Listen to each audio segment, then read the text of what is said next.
बात करेंगे इस बार 2024 के प्रोटेम स्पीकर के बारे में। तो प्रोटेम स्पीकर क्या होते हैं, इन्हें क्यों चुना जाता है, इनका काम क्या होता है, क्या ये 5 साल के लिए होते हैं या इनका कार्यकाल बहुत कम होता है, सब कुछ डिटेल में जानेंगे। और साथ ही साथ कुछ कंट्रोवर्सी भी हुई है नए प्रोटेम स्पीकर को लेकर, भर्तृहरि को लेकर, क्या है पूरा मामला उसको हम डिटेल में जानने की कोशिश करेंगे। इसमें आपको हिस्ट्री के साथ साथ पॉलिटी भी जानने को मिलेगी। हिस्ट्री का मतलब हम ले चलेंगे आपको अपने देश की आज़ादी के बाद वाले प्रोटेम स्पीकर में, सब कुछ डिटेल में आपको बताएंगे। एमपीएस हिंदी पर नए हैं तो चैनल को सब्सक्राइब करके daily current affairs, news analysis के लिए हमारे साथ जुड़ सकते हैं। अगर आप हमें फेसबुक पर सुन रहे हैं तो फेसबुक पेज को फॉलो कर सकते हैं।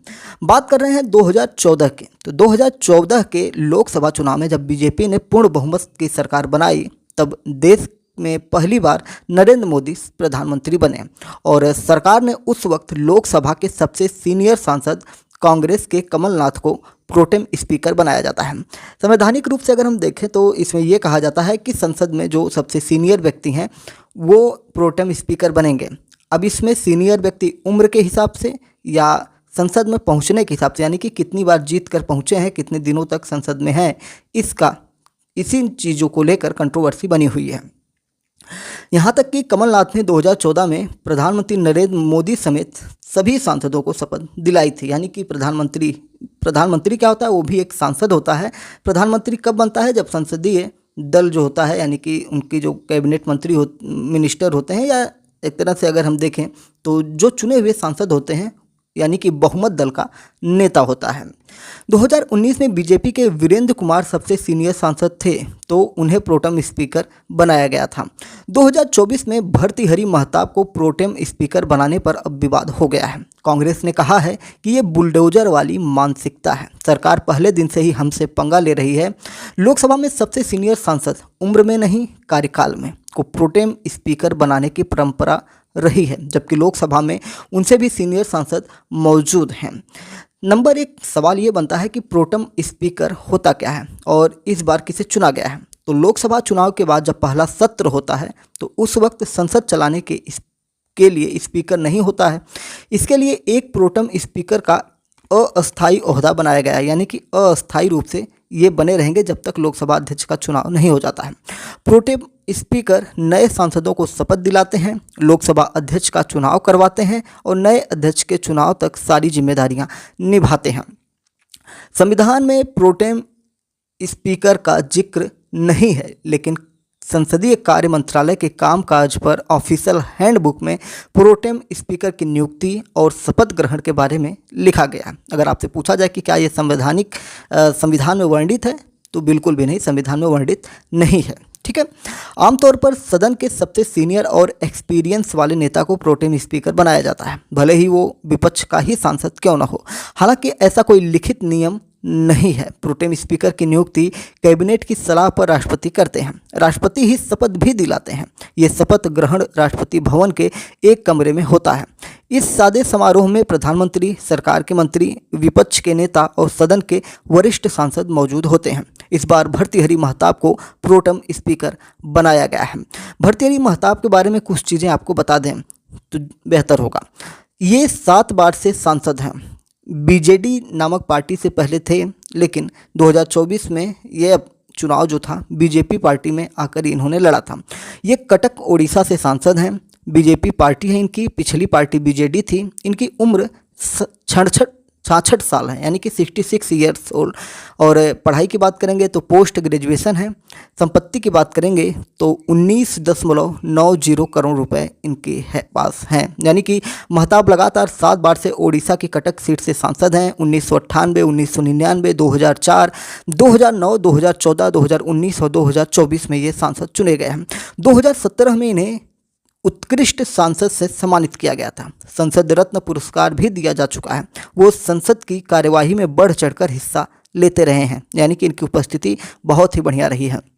यानी कि अगर हम लोकसभा में सभी सांसदों को छात्र समझ लें तो छात्रों में सबसे बढ़िया छात्र, यानी कि मॉनिटर वाला काम इनको मिल सकता है, और वही इनको मिला है। महताब ने 2024 लोकसभा चुनाव से पहले 28 मार्च को बीजेडी छोड़कर बीजेपी ज्वाइन कर ली थी और ओडिशा के बड़े नेता माने जाते हैं। सदन के सबसे सीनियर यानी सबसे ज़्यादा बार चुने गए सांसद को प्रोटेम स्पीकर बनाने की परंपरा रही है। इसका कोई लिखित संविधान में वर्णन नहीं है, लेकिन यही परंपरा पहली लोकसभा से चली आ रही है। इस बार प्रोटेम स्पीकर की दौड़ में 2 सांसद थे, एक बीजेपी के वीरेंद्र कुमार और दूसरे कांग्रेस के कोडिकुन्नील सुरेश थे। वीरेंद्र कुमार मध्य प्रदेश के टीकमगढ़ से चुनकर आते हैं, वहीं कोडिकुन्नील सुरेश केरल की मवेलिक्कारा सीट से आते हैं। दोनों 8 बार के सांसद हैं, यानी कि इनसे एक बार के ज़्यादा तो हैं ही। वीरेंद्र कुमार पिछली बार भी प्रोटेम स्पीकर थे। इस बार उन्हें केंद्र में मंत्री बनाया गया है, इसलिए उन्हें प्रोटेम स्पीकर नहीं बनाया गया है। तो टेक्निकल फॉल्ट यहाँ से आपको नज़र आ जाएगा। 2019 में बतौर प्रोटेम स्पीकर इन्होंने सांसदों को शपथ भी दिलवाई थी। किन्होंने? डॉक्टर वीरेंद्र कुमार ने। परंपरा के अनुसार तो कांग्रेस के कोडिकुन्नील सुरेश को मौका मिलना चाहिए था। कांग्रेस का कहना है कि बीजेपी ने बरसों से चली आ रही संसदीय परंपरा को तोड़ दिया है। यही कारण है कि वह नाराज है, यानी कि कांग्रेस इसके खिलाफ है। देश के पहले प्रोटेम स्पीकर की अगर हम बात करेंगे तो जीवी मावलंकर के नाम से उन्हें जाना जाता है। फिलहाल किताबों में उनके पूरे नाम का वर्णन नहीं मिलता है, लेकिन हम आपको बता दें कि जीवी मावलंकर का मतलब होता है गणेश वासुदेव मावलंकर। तो गणेश वासुदेव मावलंकर जो थे हमारे भारत के पहले प्रोटेम स्पीकर बने थे। उन्होंने संविधान सभा की पहली बैठक की अध्यक्षता की थी। दरअसल 1946 में पहली सभा आयोजित हुई तो स्पीकर बनाने के लिए प्रोटेम स्पीकर की जरूरत थी। तब चर्चा की गई कि वरिष्ठ नेता को प्रोटेम स्पीकर चुना जाएगा। गणेश वासुदेव मावलंकर वरिष्ठतम राजनीतिज्ञ ही नहीं, व्यापक अनुभव और प्रतिष्ठा वाले नेता थे। वह उस समय बॉम्बे प्रेसिडेंसी विधानसभा के अध्यक्ष भी थे, जिससे उन्हें संसदीय कार्यवाही का अच्छा अनुभव प्राप्त था। उन्हें ज़्यादा कुछ सिखाने या बताने की जरूरत भी नहीं थी। सभी ने एक स्वर में उनका नाम लिया और उन्हें प्रोटेम स्पीकर चुन लिया गया था। इसमें पंडित जवाहरलाल नेहरू और सरदार वल्लभ भाई पटेल की सहमति भी शामिल थी। मावलंकर ने संविधान सभा की पहली बैठक की अध्यक्षता की। सदस्यों के शपथ ग्रहण के बाद सांसदों ने बाद में उन्हें ही अस्थायी स्पीकर चुन लिया था, यानी कि जीवी मावलंकर प्रोटेम स्पीकर भी थे और भारत के पहले लोकसभा अध्यक्ष भी थे। इस तरह से वे आज़ाद भारत के पहले स्पीकर बन गए, अध्यक्ष बन गए। वर्तमान में अगर हम प्रोटेम स्पीकर के सिलेक्शन के प्रोसेस की बात करें तो नई सरकार के चुने जाने के बाद लोकसभा के सबसे सीनियर मेंबर्स के नामों की एक लिस्ट तैयार की जाती है। वरिष्ठता लोकसभा या राज्यसभा के मेंबर के रूप में कुल कार्यकाल के आधार पर किया जाता है। इसके बाद प्रधानमंत्री लिस्ट में से एक मेंबर की पहचान करते हैं जो प्रोटेम स्पीकर के रूप में काम करता है। 3 अन्य मेंबर की भी पहचान की जाती है जिनके सामने अन्य सदस्य शपथ लेते हैं। एक प्रोटेम स्पीकर लोकसभा अध्यक्ष यानी स्पीकर बन सकता है यदि प्रोटेम स्पीकर को लोकसभा सांसदों का समर्थन है, वे स्पीकर पद के लिए चुनाव लड़ते हैं तो वे अस्थायी स्पीकर चुने जा सकते हैं। इसके लिए उन्हें लोकसभा में सांसदों का समर्थन प्राप्त करना होगा। भारतीय संसद के इतिहास में ऐसा कोई उदाहरण नहीं है जब बिना प्रोटेम स्पीकर के कार्यवाही की गई हो। प्रोटेम स्पीकर का नियम बनाया ही इसलिए गया था कि नई लोकसभा की शुरुआत नियमानुसार हो सके। नियमों और परंपराओं के अनुसार वर्तमान लोकसभा अध्यक्ष स्पीकर को प्रोटेम स्पीकर नहीं बनाया जाता है। प्रोटेम स्पीकर की जरूरत लोकसभा के बीच में भी पैदा हो सकती है। अगर सदन में स्पीकर और डिप्टी स्पीकर दोनों की पद पर रहते हुए मृत्यु या इस्तीफे के कारण नया प्रोटेम स्पीकर चुना जाता है। पहली लोकसभा में जीवी मावलंकर पहले प्रोटेम स्पीकर बनाए गए और फिर उन्हें सदन का पूर्णकालिक अध्यक्ष नियुक्त किया गया। जब लोकसभा के बीच में 1956 में उनका निधन हुआ तो 4 अप्रैल 1957 को सदन का कार्यकाल समाप्त होने से पहले 14 महीने पहले बी दास को प्रोटेम स्पीकर नियुक्त किया गया था और इसीलिए ये व्यवस्था बनाई गई कि प्रोटेम स्पीकर को अब अध्यक्ष नहीं बनाया जाएगा, क्योंकि अगर बीच में कोई प्रॉब्लम होती है तो उसमें फिर से एक चुनाव करवाना पड़ता है। तो इसलिए ये परंपरा उस समय रोकी गई थी। प्रोटेम स्पीकर को अलग से कोई विशेष भत्ता या सैलरी नहीं मिलती है। उन्हें वही वेतन और भत्ते मिलते हैं जो एक सामान्य सांसद या विधायक को मिलते हैं। अगर उन्हें प्रोटेम स्पीकर के रूप में अलग जिम्मेदारियां दी जाती हैं तो उन्हें उस समय के लिए विशेष भत्ते या अन्य सुविधाएं मिल सकती हैं, लेकिन यह अस्थायी और सीमित अवधि के लिए होती है। लोकसभा में इसे लेकर स्पष्ट नहीं कहा जा सकता, क्योंकि जो फ्लोर टेस्ट होता है, क्या प्रोटेम स्पीकर करवा सकते हैं या नहीं करवा सकते हैं, ये सवाल महत्वपूर्ण है कि आपके मन में अगर बन जाए कि जो फ्लोर टेस्ट होता है, यानी कि सरकार अल्पमत में है या बहुमत में है, इसका टेस्ट क्या प्रोटेम स्पीकर करवा सकते हैं, तो अभी ये स्थिति स्पष्ट नहीं है। आज तक ऐसा कोई भी उदाहरण सामने नहीं आया है। विधानसभा में ऐसा जरूर हुआ है, एक बार नहीं कई बार हुए हैं। 1989 में जब राजीव गांधी ने इस्तीफा दिया तो P.A. संगमा स्पीकर थे, उन्होंने ही फ्लोर टेस्ट करवाया था। 1996 में जब 13 दिन की अटल बिहारी वाजपेयी की सरकार बनी, तब भी नई लोकसभा थी, लेकिन स्पीकर के रूप में P.A. संगमा को चुन लिया गया था। विधानसभाओं में भी प्रोटेम स्पीकर नियुक्त होते हैं, जैसे हमारे उत्तर प्रदेश में, बिहार में, मध्य प्रदेश में, यानी कि जितने भी स्टेट होते हैं जहाँ पे विधानसभा का परंपरा बना हुआ है, वहाँ भी प्रोटेम स्पीकर चुने जाते हैं। जब किसी चुनाव में किसी भी राजनीतिक दल को पूर्ण बहुमत नहीं मिलता, यानी हंग असेंबली होती है, उस स्थिति में प्रोटेम स्पीकर की भूमिका काफ़ी अहम हो जाती है, इसलिए कई बार विवाद भी होता है। साल 2018 में कर्नाटक विधानसभा चुनाव के दौरान बीजेपी सिंगल लार्जेस्ट पार्टी बनी थी, लेकिन बहुमत से दूर रह गई। कांग्रेस ने जेडीएस को बिना शर्त समर्थन देकर सरकार की तस्वीर साफ कर दी थी। हालांकि उस समय के गवर्नर वजुभाई वाला ने सबसे पहले सिंगल लार्जेस्ट पार्टी के नेता BS येदियुरप्पा को बुलाया। साथ ही गवर्नर ने प्रोटेम स्पीकर के लिए KG बोयप्पा को चुना था।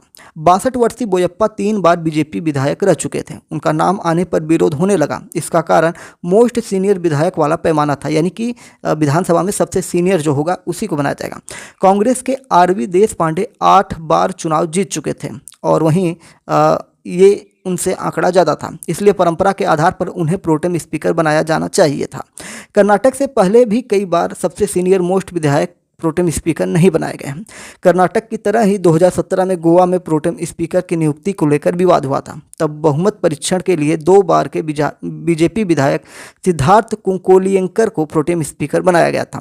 उस दौरान भी कांग्रेस ने परंपरा का निर्वहन न किए जाने को लेकर विशेष विरोध दर्ज कराया था। ऐसे ही मणिपुर और मेघालय में भी विवाद हुआ था। मणिपुर में कम अनुभवी बीजेपी विधायक वी हांग खलियान को प्रोटेम स्पीकर बनाया गया था। इसी तरह मेघालय में नेशनल पीपुल्स पार्टी के वरिष्ठ नेता टिमोथी डी सिरा के नाम पर भी विवाद हुआ था। मेघालय में बहुमत परीक्षण डी सिरा ने ही करवाया था। 2017 में पंजाब में 59 वर्षीय राणा KP प्रोटेम स्पीकर बने। हालांकि वह सबसे वरिष्ठ विधायक नहीं थे, लेकिन कांग्रेस को 2/3 बहुमत मिला था, इसलिए कोई विरोध नहीं हो पाया। उत्तर प्रदेश में 49 वर्षीय फतेह बहादुर सिंह को प्रोटेम स्पीकर बनाया गया था। हालांकि वे सबसे सीनियर मोस्ट विधायक नहीं थे, लेकिन यहाँ कोई विरोध नहीं हुआ क्योंकि यहाँ भाजपा ने चुनाव में बड़ी जीत हासिल की थी। तो इस प्रकार से हमने प्रोटेम स्पीकर राज्य में और केंद्र में, साथ ही साथ भारत के पहले प्रोटेम स्पीकर से लेकर भारत के पहले अध्यक्ष से लेकर वर्तमान समय की अगर हम बात कर रहे हैं तो वर्तमान में भर्तृहरि महताब को प्रोटेम स्पीकर बनाया जा रहा है और इसका विरोध भी हो रहा है। साथ ही साथ अगर हम बात करें लोकसभा अध्यक्ष की, तो अभी लोकसभा अध्यक्ष का नाम नहीं आया है क्योंकि अभी इसके लिए एक चुनावी प्रक्रिया होगी जो लोकसभा के अंदर ही होने वाली है। तो उम्मीद है कि आपको चीज़ें समझ में आ गई होंगी। चैनल पर नए हैं तो चैनल को सब्सक्राइब करके हमारे साथ जरूर जुड़िएगा। साथ ही साथ अपने दोस्तों में, अपने छात्र मित्रों में भी इसको शेयर करिएगा। जय हिंद, नमस्कार, भारत माता की जय।